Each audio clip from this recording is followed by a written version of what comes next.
السلام علیکم ورحمۃ اللہ وبرکاتہ۔ بسم اللہ الرحمن الرحیم۔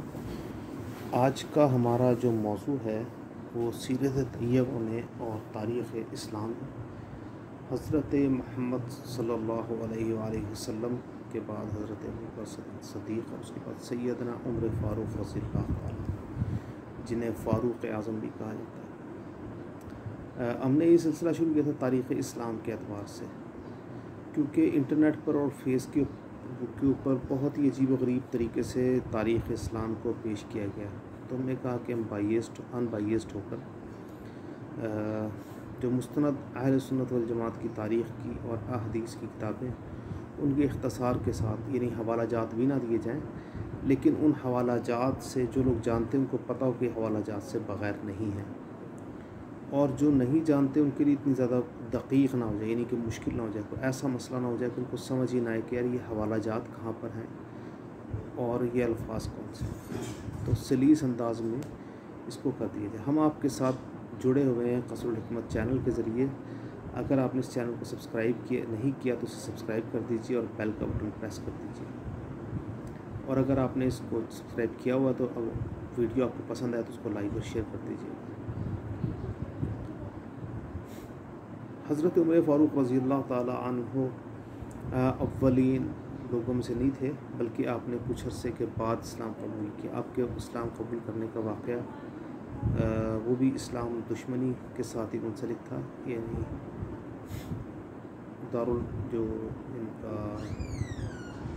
قریش مکہ کا جو مشاورت کا گھر تھا، ادھر بیٹھ کے مشورہ کیا گیا کہ حضرت محمد صلی اللہ علیہ وسلم کو کیسے شدید جانی نقصان پہنچایا جائے، الا ما حفظ اللہ۔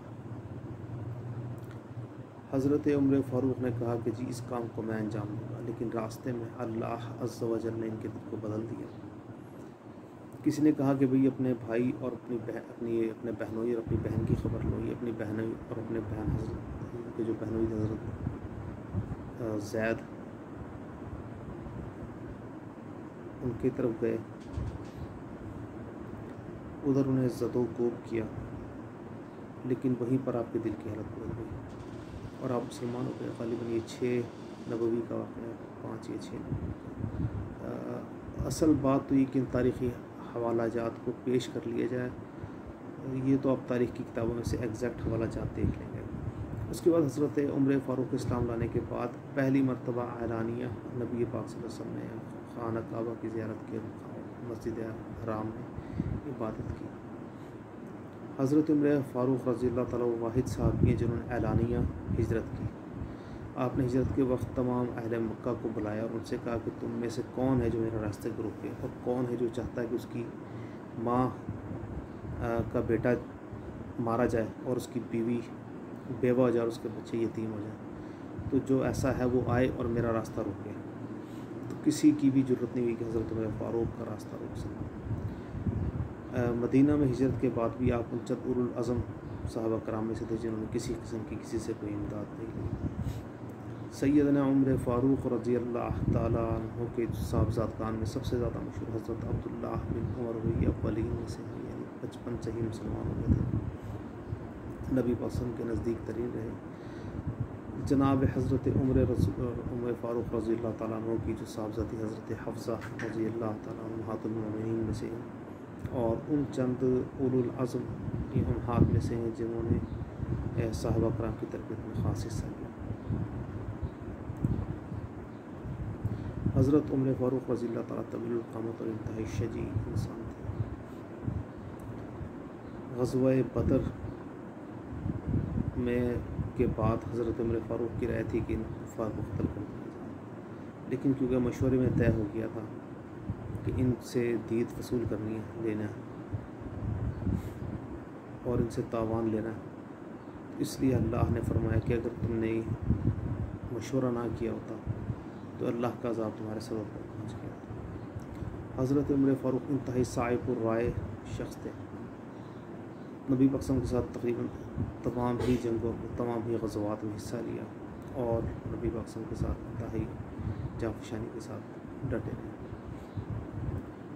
یہ ایک عجیب و غریب سی بات ہے کہ جی غزوہ احد میں کیا ہوا، جس کے لیے شیعہ اہل تشیع حضرات عجیب و غریب قسم کے حوالہ جات دیتے ہیں۔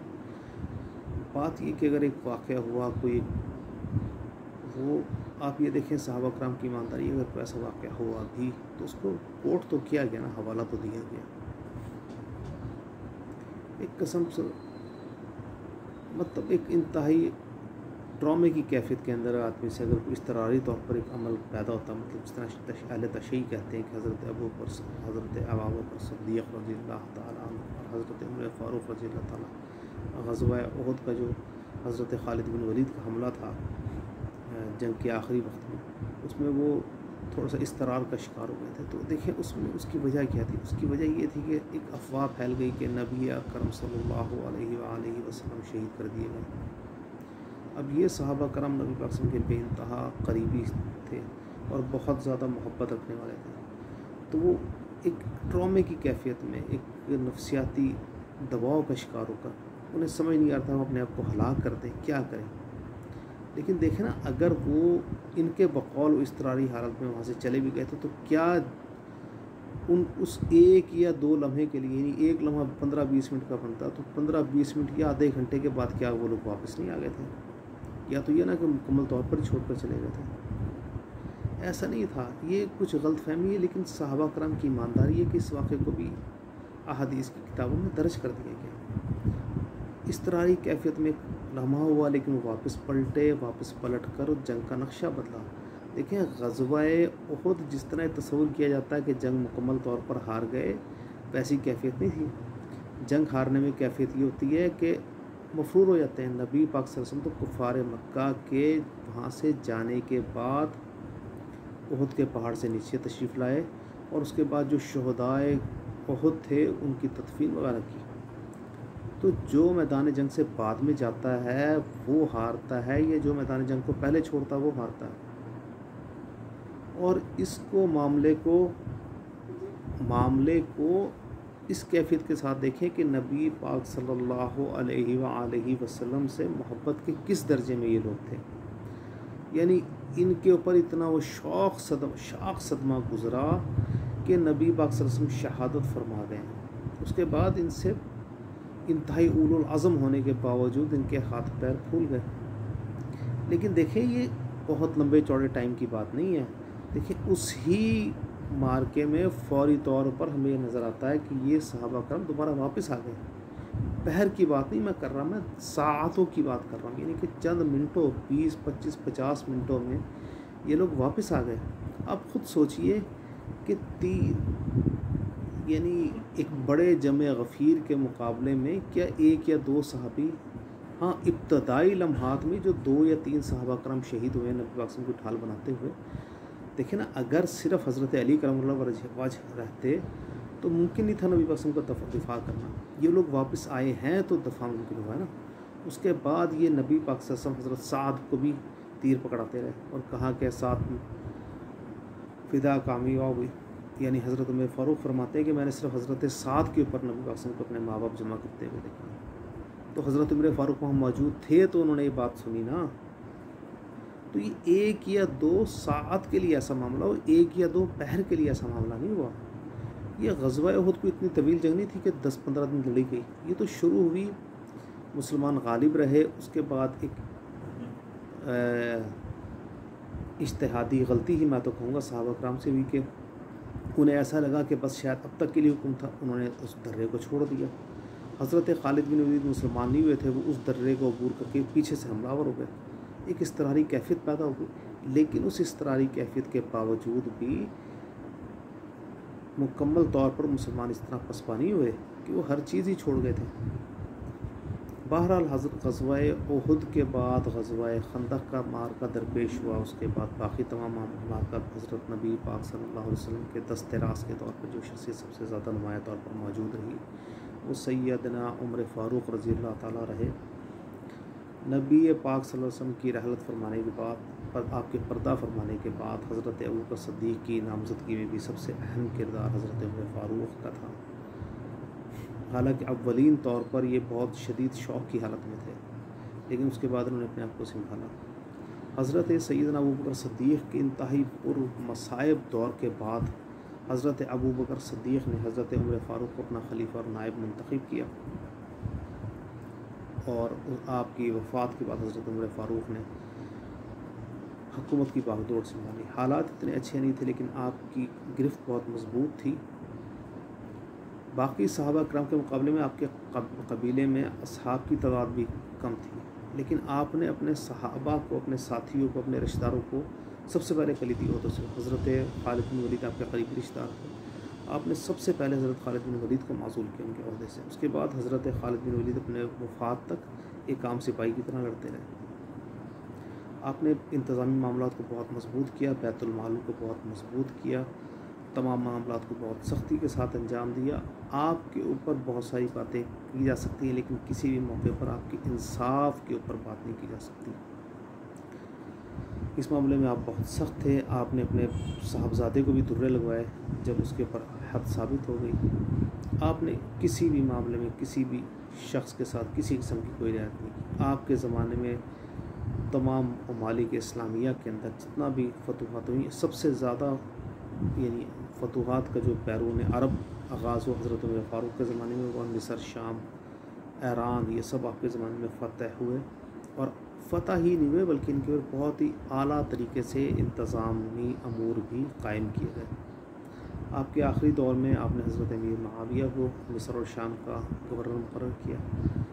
حضرت عمر فاروق کی چیدہ خصوصیات میں سے ایک خصوصیت یہ تھی کہ 4 سال سے زیادہ یا طویل مدت تک کسی بھی جگہ پر کسی بھی شخص کو گورنر نہیں لگاتے تھے، اور یہ بہت اچھا انتظامی امور تھا جس کی وجہ سے پورے ملک میں نظم و نسق جو بہت مضبوطی کے ساتھ قائم رہا۔ بہرحال اللہ تعالیٰ نے جس انسان کو بھی پیدا کیا اس نے موت کا ذائقہ چکھنا ہے، تو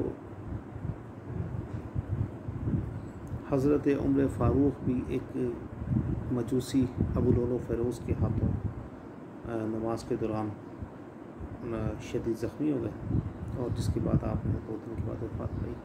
آپ نے پچھلے حضرت ابو بکر اور نبی پاک صلی اللہ علیہ وسلم صدیق کی طرح کسی کو اپنا نائب نامزد نہیں کیا، بلکہ 6 رکنی افراد کی کمیٹی بنا دی جن کے بارے میں کہا کہ ان میں سے آپ جس کو چننا چاہیں۔ چنانچہ حضرت عثمان غنی رضی اللہ تعالیٰ عنہ آپ کے بعد خلیفہ نامزد ہوئے، جو بہت زیادہ صفات کے حامل اور مالک تھے۔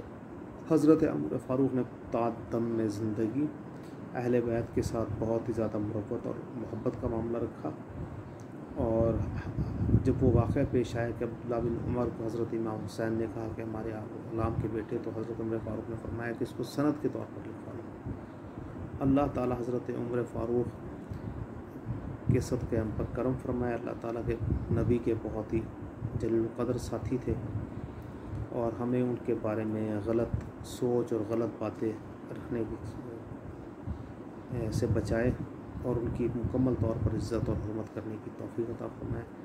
اللہ تعالیٰ اپنا خاص رحم کرم فضل فرمائے۔ اللہ پاک نیکوکاروں کی اللہ پاک پیروی کرنے کی توفیق عطا فرما، برے کاموں سے، بری باتوں سے اور برے لوگوں سے، شر سے اور برے خیالات سے اور برے عقائد سے بچنے کی توفیق نصیب فرما۔ صلی اللہ تعالیٰ علی خیر خلقہ محمد و علی آلہ اجمعین۔